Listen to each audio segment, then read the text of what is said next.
لیکن سیکھنا چاہتے ہیں، پڑھنا چاہتے ہیں. اللہ اکبر کبیرہ. پھر کی آواز آتی ہے، اے سعد الدین چل تجھے مدینے والے بلاتے ہیں. یہ آواز آتی ہے، سعد الدین کتابیں چھوڑ دیتا ہے اور بھاگا ننگے پیر دوڑ پڑتا ہے اور جاتا ہے کہ کہاں ہے مصطفیٰ کریم صلی اللہ تعالی علیہ وسلم. اللہ اکبر کبیرہ. بتانے والے نے بتایا فلاں جگہ سرکار تجھے یاد فرما رہے ہیں. سعد الدین سرکار کی بارگاہ میں پہنچتے ہیں. اللہ اکبر. جب پہنچے ہیں تو سرکار علیہ الصلوۃ والتسلیم نے اپنے سینے سے سعد الدین کو لگایا ہے. یہی سعد الدین ہے جسے کبھی کوئی کتاب سمجھ میں نہیں آتی تھی. یہی سعد الدین ہے جسے عبارت سمجھ میں نہیں آتی تھی. یہی سعد الدین ہے جسے استاد کی تشریح سمجھ میں نہیں آتی تھی. اب جب اگلے دن مدرسے میں پہنچے ہیں، کلاس میں پہنچے ہیں، استاد نے ایک سوال کیا بچوں سے. ابھی سوال پورا بھی نہیں ہوا تھا. سعد الدین کہتے ہیں استاد محترم اس کا جواب یہ ہے، آپ نے جو سوال کیا ہے اس کا جواب یہ ہے، یہ عبارت اس طریقے سے ہے، اس کا مفہوم یہ ہے. جب استاد نے یہ بات دیکھی کہ ابھی تک تو یہ حال تھا کہ کچھ سمجھ میں نہیں آتا تھا، کچھ پلے نہیں پڑتا تھا، جو بتاتے تھے وہ بھی ذہن میں نہیں آتا تھا، اب یہ سعد الدین کو کیا ہوا ہے؟ استاد کہتے ہیں اے سعد الدین تم سعد الدین ہی ہو یا کوئی جنات کے بچے ہو؟ اللہ اکبر کبیرہ. سعد الدین کہتے ہیں اے میرے استاد محترم میں آپ کا شاگرد سعد الدین ہی ہوں. اللہ اکبر. حضرت سعد الدین کہتے ہیں کہ اے میرے استاد محترم ماجرا یہ ہے، رات پڑھ رہا تھا، رات پڑھتے پڑھتے یہ سارا معاملہ ہوا. ادھر میری قسمت کا ستارہ اوج ثریا پر پہنچا ہے اور مصطفیٰ نے مجھے یہ علم عطا کر دیا ہے. جب طلب سچی ہو، جب جذبہ سچا ہو اور سیکھنے کا جنون ہو تو پھر کند ذہن سے کند ذہن ہی کیوں نہ ہو، اللہ اس پہ بھی فضل فرما دیتا ہے، اس پہ بھی دین کا علم عطا کر دیتا. ضرورت ہے اس چیز کی کہ ہم اپنے اندر یہ چیز پیدا کریں. آج ہم تعلیم کے معاملے میں سب سے پیچھے نظر آتے ہیں ہر محاذ پر. چاہے آپ اسکول کی تعلیم لے لیجیے، چاہے آپ مدارس کی تعلیم لے لیجیے، ہمارا معاشرہ، ہماری قوم مسلم علم کے معاملے میں سب سے پیچھے نظر آتی ہے. جبکہ اس کی شان یہ تھی کہ جب مصطفیٰ پہ پہلی وحی نازل ہوئی اللہ نے فرمایا اقرا بسم ربک الذی خلق، اے محبوب پڑھیے اپنے رب کے نام سے. آج یہی قوم جس کے نبی کے اوپر پہلی وحی علم کے تعلق سے آئی، پڑھنے کے تعلق سے آئی، آج یہی قوم دین سے دور ہے، پڑھائی سے دور ہے، تعلیم سے دور ہے، اور تعلیم کے ساتھ ساتھ یہ قوم آج تربیت سے بھی دور ہے. تربیت بھی اس کے اندر ختم ہوتی جا رہی ہے. پہلے جو ہمارے بزرگ ہیں وہ اس چیز کی شہادت اور گواہی دیں گے کہ جب وہ پہلے کسی راستے سے گزرتے تھے تو بچے ادب کے مارے جو ہے نا راستہ بدل دیا کرتے تھے. اگر کھیلتے ہوتے تو سائڈ میں ہو جایا کرتے تھے، گزرتے تھے تو سلام کیا کرتے تھے. لیکن آج کیا ہے، اگر اودم مچا رہے ہیں اور کوئی عزت دار شخص گزر جائے، اور یار عوام الناس کی چھوڑو، اگر مسجد کا امام بھی گزر جائے تو ان کے فرق نہیں پڑتا. آج یہ دور ہے، یہ تربیت ہے. جبکہ سب سے بہترین تربیت قوم مسلم کی تھی، سب سے بہترین اخلاق قوم مسلم کا تھا. اس لیے کہ اس نے اخلاق کسی دنیا دار سے نہیں سیکھا ہے، اس نے اخلاق محبوب پروردگار سے سیکھا. آج ہم اخلاق میں بھی پیچھے ہیں. آج ہمارے معاشرے سے بڑوں کا ادب بھی ختم ہو گیا. آج ہمارے معاشرے سے چھوٹوں پر شفقت بھی ختم ہو گئی. کیا یہ تباہی نہیں کہ بچوں کے سامنے باپ بھدی گندی گالیاں بک رہا ہے، اور اس کے بعد تصور یہ اپنے ذہن میں یہ باپ کرتا ہے کہ میرا بیٹا جو ہے نا وہ حضرت صلاح الدین ایوبی کا جانشین ہو جائے، طارق بن زیاد کا جانشین ہو جائے، محمد بن قاسم کا جانشین ہو جائے. ہرگز نہیں. وہ جو دیکھے گا، جو کیچ کرے گا، وہ اس کے ذہن میں آتا جائے گا. جیسے وہ اپنے ماں باپ کو دیکھے گا وہی راہ پر وہ بھی چلے گا. اس لیے آج ضرورت ہے، اے میرے بھائیوں، اے میری قوم کے نوجوانوں، اے میری قوم کے عزت دار لوگوں، آج ضرورت اس چیز کی ہے. ایک طرف تو ہم علم کے معاملے میں آگے آئے اور دوسری طرف ہم اخلاق یاد سے بھی ہم پیچھے ہیں. ایک امام ہے، امام قصی یا قصی رضی اللہ تعالی عنہ. یہ لغت کے بہت بڑے امام ہیں. پتا ہے بس یہ باتیں بیان کر کے بات کو پھر میں ختم کرتا ہوں. بہت بڑے امام، لیکن ان کے طالب علمی کا زمانہ جب تھا، جب یہ پڑھا کرتے تھے تو کتابیں لے کے جب مکتب میں پڑھنے جاتے تو جس راستے سے جاتے تھے وہاں پر ایک شربت کا ٹھیلا لگا کرتا تھا. شربت کی ایک ریڑھی لگا کرتی تھی. اور جب وہ کتابیں بغل میں دبا کے سینے سے لگا کے جاتے تو وہ شربت والا کہتا کہ اے قصی کہاں جاتے ہو؟ یہ کتابیں رکھو، آؤ میرے ساتھ آؤ، کاروبار کرتے. یار یہ ہمارے معاشرے میں نہیں ہوتا. اگر بچہ چاہتا ہے کہ میں پڑھنا چاہتا ہوں، میں علم حاصل کرنا چاہتا ہوں، تو اسے کیا کہا جاتا ہے کہ اب تیری عمر پڑھنے کی نہیں ہے، اب تو بڑا ہو گیا، کام دھندا کر. اس کے جذبات وہیں دم توڑ دیتے ہیں. لیکن علم کا معاملہ یہ ہے کہ علم سیکھنے کی کوئی عمر نہیں. تو بات یہ ہے، اور مختصر انداز میں یہ ہے کہ امام قصی جب پڑھ کے فارغ ہو گئے، بہترین اپنے وقت کے امام بن گئے، تو ہارون رشید کے بچے حضرت امام قصی سے پڑھا کرتے تھے. اور ہارون رشید وہ بادشاہ عادل ہیں، وہ نیک سیرت بادشاہ، اللہ اکبر، کہ جن کی بی بی زبیدہ خاتون رضی اللہ عنہا وہ ہیں جنہوں نے ملک شام سے مدینے تک ایک پانی کی نہر. جب انہوں نے حج کے دوران دیکھا کہ حجاج کو پانی کی دقت آتی ہے، تو آج بھی آپ مدینہ طیبہ میں جائیں، اس نہر کے آثار جو موجود ہیں، اور طائف میں تو وہ نہر آج بھی جاری ہے جو زبیدہ نے خطبائی تھی، تو نہر کھچوائی تھی. اللہ اکبر کبیرہ. حضرت ہارون رشید کے بچے امام قصی سے پڑھ رہے ہیں تو کسی نے آ کے خبر دی کہ اے بادشاہ، تیرے بچے جو قصی کے پاس پڑھتے ہیں نا، تو قصی جو ہے نا وہ تو ان سے خدمت لیتا ہے. آج اگر استاد اپنے شاگرد سے کسی کام کی کہہ دے تو کیا کہتے ہیں لوگ کہ استاد تو غلام سمجھتے ہیں، جب بچے آئیں گے تبھی کام کریں گے، اپنے آپ تو کچھ ہوتا نہیں. یہ نہیں معلوم کہ استاد جس سے زیادہ محبت کرتا ہے اسی کو کوئی نہ کوئی ذمہ داری دیتا ہے. امام قصی کی بارگاہ کی یہ خبر جب ہارون رشید کو پہنچی ہے تو ہارون رشید جو ہے نا جلال میں آ گئے، اور اسی جلال کے عالم میں وہاں سے آئے ہیں. لوگ سمجھتے تھے آج تو قصی کا خاتمہ ہو گیا. اس دور میں نہیں بلکہ ہر دور میں علم والوں کے دشمن رہے ہیں، ہر دور میں علم والوں کے حاسد رہے ہیں. امام قصی کی شکایت بادشاہ وقت سے کی ہے، اور بادشاہ وقت جب آئے ہیں تو لوگ سمجھتے تھے آج تو قصی کا معاملہ ختم، آج تو ان کی فلم دا اینڈ ہے، ان کا معاملہ ختم، ان کا چیپٹر کلوز، آج کے بعد قصی نام کا کوئی بندہ نہیں رہے گا. اس لیے کہ بادشاہ کے بچوں سے، شہزادوں سے خدمت کرا رہا ہے.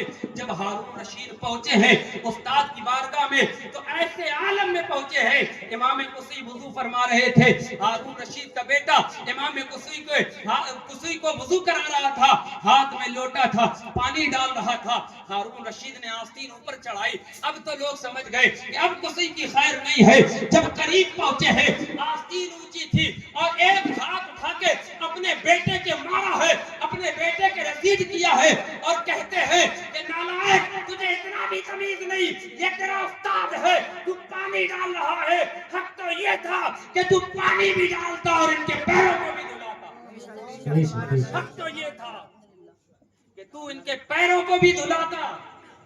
تجھے اتنا بھی سلیقہ نہیں آیا ابھی تک کہ خالی پانی ڈال رہا ہے. جب علم والوں کی خدمت بندہ کرتا ہے تو پھر اللہ تعالیٰ اسے بھی علم کی روشنی سے مالا مال فرما دیتا ہے. ہاں، حضرت ملا جیون رحمت اللہ تعالی علیہ جو حضرت اورنگزیب عالمگیر کے استاد ہیں، تفسیر احمدی کے اندر فرماتے ہیں العلم نور علم کیا ہے؟ نور ہے. جب تیرے پاس علم ہوگا تو پھر تو ہر اندھیرے کو صاف کر دے گا اور راستوں کو روشن کرتا چلا جائے گا. عزیزان ملت اسلامیہ، آج ضرورت اس چیز کی ہے علم والوں سے حسد نہ کیا جائے بلکہ علم والوں کو سپورٹ کیا جائے، علم والوں کو ترقی کی طرف لے کے جایا جائے. اگر وہ کسی چیز میں پیچھے ہے تو ان کو آگے لے کر آیا جائے. آج ہماری قوم بس اسی چیز پر رہ گئی ہے کہ علم والوں کو کیسے بھی کر کے پیچھے کر لے. یاد رکھو، اگر یہ علم والے دنیا سے ہٹ جائیں گے، دنیا سے ختم ہو جائیں گے تو پھر اس دنیا میں جہلا کا راج ہوگا، اور جب جاہلوں کا راج ہوگا تو وہ خود بھی گمراہ ہوں گے اور لوگوں کو بھی گمراہ کریں گے، لوگوں کو بھی غلط مسئلے بتائیں گے، خود بھی غلط مسئلے جانتے ہوں گے. اس لیے پیارے، آج ضرورت اس چیز کی ہے کہ آج جو ہمارا معاشرہ جس چیز کا تقاضا کرتا ہے وہ یہ ہے کہ ہم اپنے آپ کو تیار کریں. آؤ ایک چیز اور بیان کر کے بات کو ختم کرتا ہوں. امام بخاری نے صحیح بخاری میں یہ حدیث لکھی ہے، یہ روایت موجود ہے. حضرت سیدنا فاروق اعظم رضی اللہ تعالیٰ عنہ کا دور خلافت ہے. حضرت سعد بن ابی وقاص کوفہ کے گورنر ہے، کوفہ کے بادشاہ ہے، کوفہ کے حاکم ہے. آپ کے انڈر میں پورا کوفہ ہے. اللہ اکبر کبیرہ. آپ وہاں پہ قاضی القضات ہے، منصب دینی کے فرائض کو انجام دے رہے ہیں. اللہ اکبر کبیرہ. ابھی تھوڑا زمانہ گزرا تھا حضرت سعد بن ابی وقاص کو کوفہ میں رہتے ہوئے کہ حضرت فاروق اعظم خلیفۃ المسلمین کی بارگاہ میں شکایتیں جانے لگی کہ اے امیر المومنین، آپ نے جس کو گورنر مقرر کیا ہے، آپ نے جس کو قاضی مقرر کیا ہے، اس کے اندر تو بڑی کمیاں ہیں، اس کے اندر تو بڑی خرابیاں ہیں. اللہ اکبر کبیرہ. شکایتوں پہ شکایتیں جا رہی ہے، شکایتوں پہ شکایتیں پہنچ رہی ہے. جانتے ہیں یہ سعد بن ابی وقاص کون ہے؟ یہ وہ صحابی ہے جن کو میرے مصطفیٰ نے دنیا میں ہی جنت کا پروانہ دے دیا. عشرہ مبشرہ میں سے ہیں، اور یہ وہ صحابی ہیں جن کے لیے میرے مصطفیٰ نے فرمایا اے سعد، تیر چلا، تجھ پر میرے ماں باپ قربان ہے. یہ وہ صحابی ہیں. ساری کائنات کیا کہتی ہے؟ میں، میری جان، میری آل، میرا مال، میرے ماں باپ، میری عزت، میری آبرو، ہر چیز مصطفیٰ پر قربان ہے. اور مصطفیٰ فرما رہے سعد، میرے ماں باپ تجھ پہ قربان ہے. اب اس سے اندازہ لگائیے سعد بن ابی وقاص کا کوئی معمولی شخصیت نہیں تھے. مصطفیٰ کریم کے سچے عاشق، فدائی، شیدائی تھے. عشرہ مبشرہ میں سے ہے، جنتی ہے. ان کے لیے شکایتیں پہنچنے لگی. آج ہوتا نہیں ہے اگر کوئی امام کسی مسجد میں زیادہ ٹک جائے تو متولی کے پاس لوگ جا رہے ہیں، یار امام صاحب کی چھٹی کرو، ایسا لگتا ہے کہ قبضہ کرنے پہ لگے ہوئے ہیں. ہمارے فیروز آباد کا ماحول تو یہی ہے. 2-4 سال اگر کوئی لگ کے محنت سے ٹک جائے تو اس کا جینا حرام کر دیتے ہیں. اللہ اکبر. سعد بن ابی وقاص کے ساتھ بھی یہی ہوا. حضرت فاروق اعظم نے 2 لوگوں کو چنا کہ جاؤ کوفہ کے حالات دیکھو کیا ہے. جب وہ آئے اور کوفہ کی ہر مسجد میں گئے، مختصر کے ساتھ، اختصار کے ساتھ مختصر کر رہا ہوں، جب وہ کوفہ کی ساری مسجدوں میں گئے، سب نے حضرت سعد بن ابی وقاص کی تعریف بیان کی کہ بہترین انداز میں یہ نماز بھی پڑھاتے ہیں، اے اللہ کے فرامین، اللہ کے محبوب صلی اللہ علیہ وسلم کے فرامین بھی پہنچاتے ہیں، لوگوں کی اصلاح بھی کرتے ہیں، برائی سے بھی روکتے ہیں، ہر طریقے سے دین کے خیر خواہ ہیں. سب نے سعد بن ابی وقاص کی تعریف کی. لیکن ایک شخص کھڑا ہوا اور کہنے لگا کہ سعد بن ابی وقاص جو ہیں یہ نماز میں کرت زیادہ لمبی کر دیتے ہیں، جہاد کا حکم نہیں دیتے ہیں، اور مال غنیمت تقسیم کرنے میں عدل سے کام نہیں دیتے ہیں. اللہ اکبر کبیرہ. سعد بن ابی وقاص بھی موجود ہے، اور وہ جو حضرت فاروق اعظم نے جن کو بھیجا تھا جائزہ لینے کے لیے وہ بھی موجود ہے، اور وہ شخص بھی موجود ہے، لوگ بھی موجود ہیں. حضرت سعد بن ابی وقاص نے جب اس کی یہ بات سنی نا، اپنے ہاتھوں کو اٹھا دیا رب کی بارگاہ میں اور کہا اے پروردگار عالم، یہ شخص جو میری شکایت کرتا ہے اگر یہ اپنے بات میں جھوٹا ہے، اے پروردگار عالم اس کی عمر کو دراز کر دے، اس کی عمر کو جا کر لمبا کر دے، بڑھا دے، اور اسے مفلس کر دے، محتاج کر دے، اور فرمایا کہ اے پروردگار اسے فتنے میں مبتلا کر دے. اللہ اکبر کبیرہ. تاریخ گواہ ہے. بخاری کی کتاب کتاب موجود ہے، بخاری کی کتاب میں امام بخاری نے اس کو لکھا ہے۔ آپ کہتے ہیں اس کی عمر دراز ہوئی، اور اتنی دراز ہوئی کہ اس کی آنکھوں سے جو پلکیں ہیں، بھویں ہیں، یہ لٹک کر اس کی آنکھوں کو چھپا دی، اس قدر اس کی عمر دراز ہوئی۔ اور وہ بھیک مانگا کرتا تھا کوفے کی گلیوں میں، اور جب کوئی عورت گزرا کرتی، کوئی لڑکی گزرا کرتی تو وہ اس کو چھیڑا کرتا تھا۔ لوگوں نے کہا اے بوڑھے شخص، تیرے اوپر لعنت ہے، تیری عمر اپنی عمر کو دیکھ، تیری عمر کیا ہے اور تو یہ حرکت کرتا ہے۔ تو وہ کہتا تھا کہ اے لوگوں سنو، یہ سعد بن ابی وقاص کی دعا کا اثر ہے جو انہوں نے رب کی بارگاہ میں کی تھی، یہ مجھے فتنے میں مبتلا جو میں نظر آ رہا ہوں، یہ انہی کی دعا کا اثر ہے۔ پیارے یاد رکھو، کسی کی بھی بد دعا جب دل سے نکلا کرتی ہے، چاہے وہ عوام ہو، چاہے وہ امام ہو، چاہے وہ ماں باپ ہو، چاہے وہ پڑوسی ہو، چاہے وہ کوئی بھی ہو، جب کمزور کی بد دعا رب کی بارگاہ میں تیرے حق میں ہوتی ہے، پھر تیری تباہی اور بربادی کا معاملہ شروع ہو جاتا ہے۔ اس لیے کسی کو پریشان کر کے زندگی نہ گزار، کسی کو ستا کے زندگی نہ گزار، کسی کو دکھی کر کے زندگی نہ گزار۔ یہ چند لمحوں کی زندگی تو کیوں اپنی برباد کرتا ہے؟ اپنا سکون بھی برباد کرتا ہے، دوسرے کا سکون بھی برباد کرتا ہے۔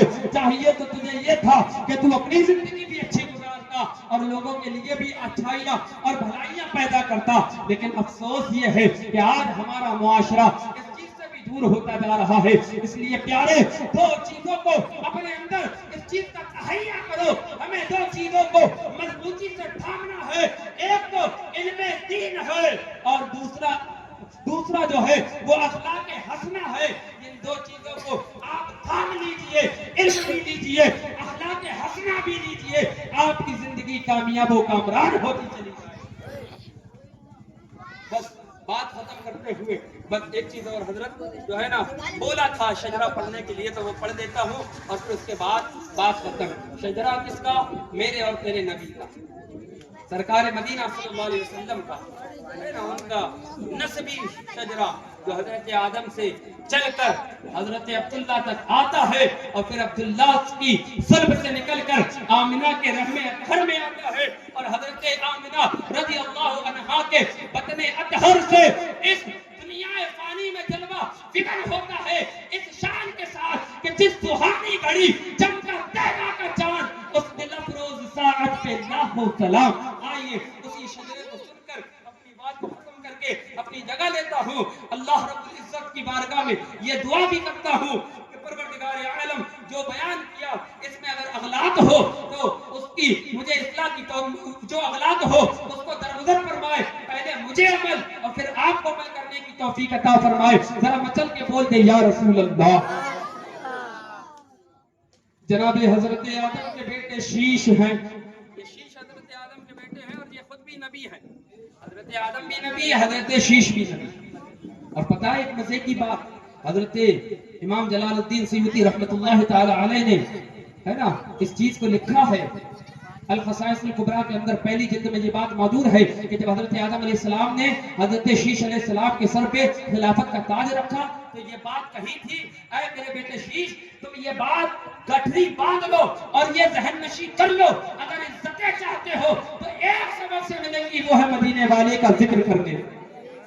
اس کا ذکر کرنے سے، مدینے والے آقا کا ذکر کرنے سے۔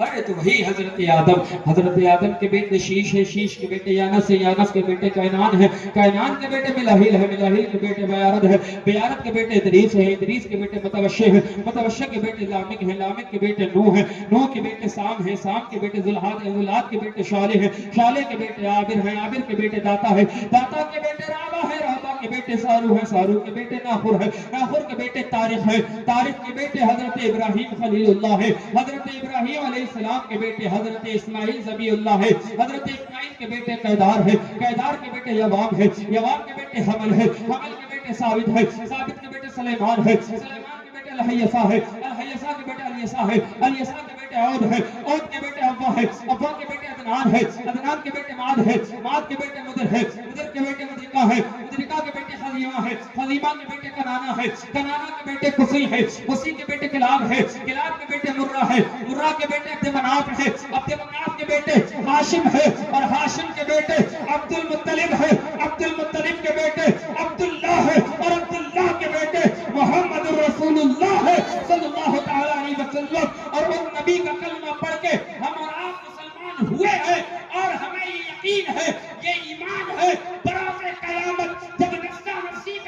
ہوگا سب ہمیں چھوڑ دیں گے اور ہمیں مصطفیٰ اپنے دامن رحمت میں چھپا لیں گے اور ہم کلام اعلیٰ حضرت کے ساتھ استاد زمن کا یہ شعر پڑھتے ہوئے گنگناتے ہوئے جائیں گے. ڈھونڈا ہی کرے صدر قیامت کے سپاہی وہ کس کو ملے جو تیرے دامن میں چھپا ہو. آتا ہے فقیروں پہ انہیں پیار کچھ ایسا خود بھیک دے اور خود کہے منگتے کا بھلا ہو. اللہ رب العزت اپنے حبیب کے صدقے طفیل ہم سب کو مذہب معظم اہل سنت یعنی مسلک اعلیٰ حضرت پر زندگی عطا فرمائے اور اسی مذہب حق پر ہم سب کو موت نصیب فرمائے. استغفر اللہ ربی من کل ذنب واتوب الیہ. سارے لوگ پڑھیں لا الہ الا اللہ محمد رسول اللہ صلی اللہ علیہ وسلم. وما توفیقی الا باللہ. السلام علیکم ورحمۃ اللہ.